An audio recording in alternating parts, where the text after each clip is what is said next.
That's 3 for 3, guys. Concealed trot line. I love it. Hey guys, welcome back to Ranger Survival and Fieldcraft. I'm Andrew, and what I have for you today is a do-it-yourself military survival fishing kit. We're going to look over all the components that can go into a survival fishing kit, and we're going to utilize an expended handheld flare casing to act as our kit container, and then demonstrate some survival fishing skills out in the wild. Stand by.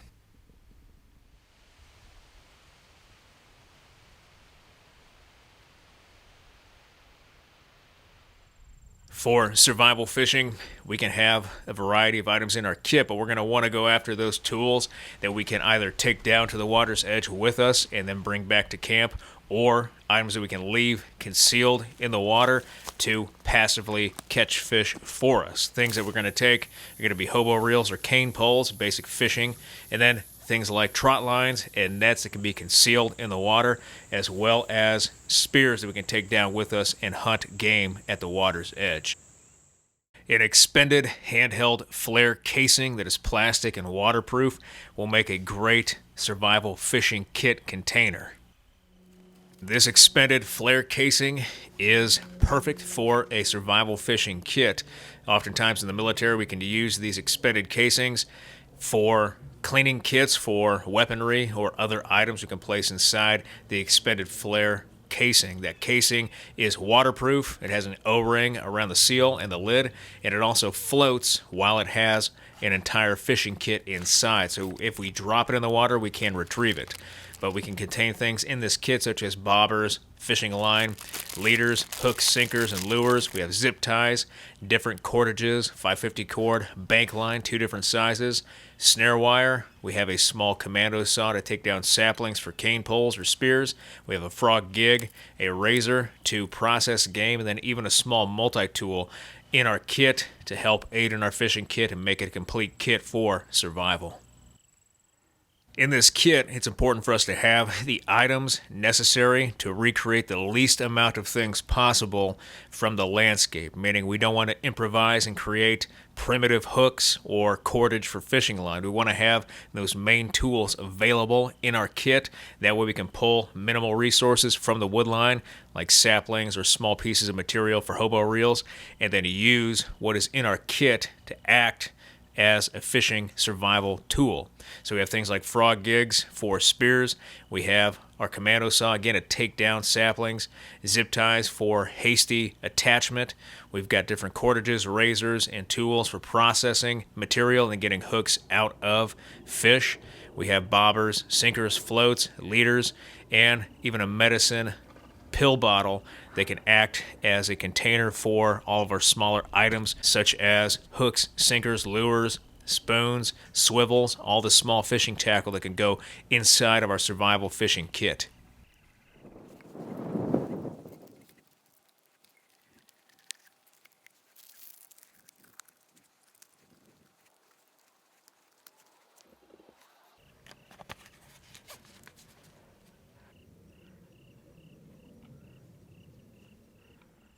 With this expended flare casing, what we can do is take some of our parachute cord and whip the outside of the casing itself to create not only a handhold but also a lanyard that can go around our wrist. Even though this casing is waterproof and will float in water, fully stocked with our survival fishing kit, we still want to have the means to keep it on our person or around our wrist in the event we accidentally drop it as we cast into the water. That way we can retrieve it quickly and then continue fishing. We can take our parachute cord and simply create a bow tie lace on top, wrap or whip the parachute cord around the body of the flare casing over top of our bow tie, and then once we get to the end of that whipping, simply cut our parachute cord to length, put it through our loop, and then grab the excess lanyard end of our whipping and pull that until we create a tight whipping and then have that lanyard in place. We can do a simple overhand knot after that, burn off the parachute cord to make it tight so it doesn't fray, and then we've got our hobo reel halfway done with a lanyard securing around our wrist. One technique that I like to use that I recommend to you is finding or purchasing sewing bobbins. They're the small metal spools that We wrap thread around in the sewing machine so we can use that sewing machine with the thread and the bobbin inside. We can take the same bobbin, or a few of them of different sizes, and the same concept, apply our fishing line to that bobbin, wrapping the fishing line around the bobbin, keeping it in a compact, closed space that affords us the opportunity to remove that line easily without having it turn into a rat's nest inside of our fishing kit. So we can take out our bobbin with line and hook already prepared, wrap the line around our flare casing, or what will become our improvised hobo reel, wrap it until it's complete. We have the hook at the end, simply take that off, tape it to the exterior, and now our hobo reel is complete and ready to go.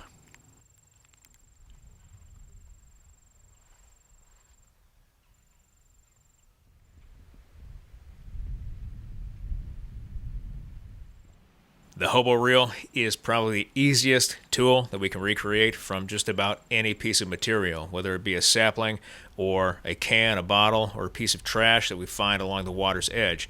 But we can simply create that hobo reel with line, with the paracord and a handle, and then the lanyard to go around our wrist so we don't lose it, attach our tackle and hook and bait, and then simply cast that line into the water, let it do its thing, and then as soon as we have a fish on, we simply yank on that line, drag the fish in, and now we have a meal for survival. Having a survival fishing kit is good, but we need to understand and be able to recreate a lot of the things we need for survival fishing from the wild. It's not just enough to have a fishing kit, but we need to understand how to use it and what items or what tools we need to use at what specific water location to go after fish. The gill net needle engage is a more advanced skill to learn, but if we understand that technique and understand the knot tying and the weaving of the gill net needle engage, it's too easy to recreate a net that can work passively for us, that we can leave for an extended period of time in the water. If we have the right tools, we can harvest the materials from the landscape to create that gill net needle engage. If we have enough line, then we can actually create a good sized net to place in that water. The net and the weaving process is too easy to learn once you get it, and then once you get it, you'll never forget it, and you'll be able to cast a net into water to go after fish anytime. Spears are an excellent way to go after game at the water's edge, even fish. We can create simple spears to go after animals around the water's edge to collect enough to actually get a good meal. Frogs are going to be a great source of food, especially in the warmer months. We can create a frog gig and simply trap those frogs or spear those frogs while they're sitting out, especially during nighttime if we have a flashlight to blind them. But we can collect those up and they make a great survival meal. A little bit of fishing line and then fishing hooks, man-made fishing hooks, metal, that we can take and put in a survival kit cannot be overlooked. That's why they're in most survival kits, because we can take that line, we can take those hooks, and then scavenge for any other material around the water's edge that we need to recreate some of the fishing survival tools that we need to get a meal. A very simple survival tool that we can recreate off the landscape is just a basic fishing pole or a cane pole. What we can do is take a little bit of bank line from our survival fishing kit and then whip the end of our cane pole. We create that whip and then pull the excess away from the pole itself, the direction the line is going to go. We do a double overhand knot, and we've created a basic stop knot at the end of that bank line that we can attach and detach fishing line very easily. We can take our fishing line, simply do an overhand knot at the end, at the point of attachment, create a lark's head and slide that over that double hand knot on our bank line to attach it to our cane pole, and then attach our tackle, the hook, the bobber, and our bait to create our cane pole. And then if we want to change out hooks and bait, we can simply take that line off of that bank line, add a different line on, and go back to fishing a lot quicker than if we didn't have that simple attachment method. But now we can take this cane pole and go fishing.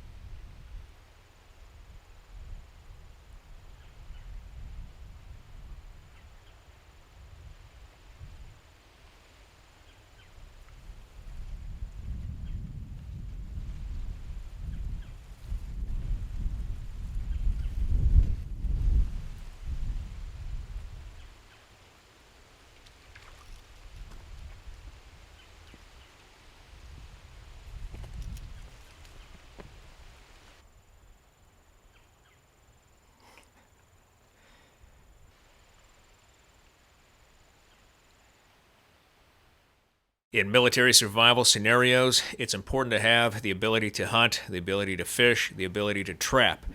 The tools that we recreate from the landscape or from our survival kit also need to have the ability to remain undetected. That way we can avoid detection in the area that we're trying to fish or hunt or trap and avoid our pursuers.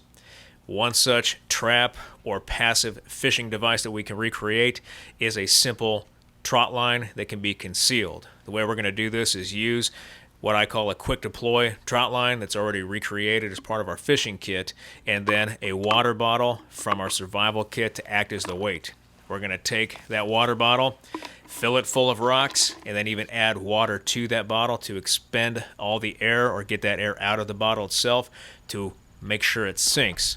We're then going to take our bank line, our number 36 and number 6 bank line, and create an improvised quick deploy trot line with leaders and swivels attached, and then those hooks safely placed in a wine cork for safe travel to avoid injuring ourselves as we get ready to use our quick deploy trot line. We take our parachute cord, anchor it off to the shore, and then attach it to our trot line.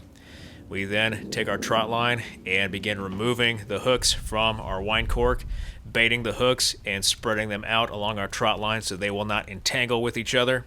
And then we move to the water's edge, get ready to launch, fill the bottle with water if necessary, and then take that bottle, get to a safe distance away from the point of attachment at the shore. That way we don't hook ourselves when we throw or launch our trot line, and then simply throw our trot line into the water, allow it to sink, and then wait. Eventually, if we've done this right, we'll see that line start to shake or pull toward the water and movement in the line, meaning we have a fish on, and then we can reel that trot line in and collect our fish, and we've got a survival meal.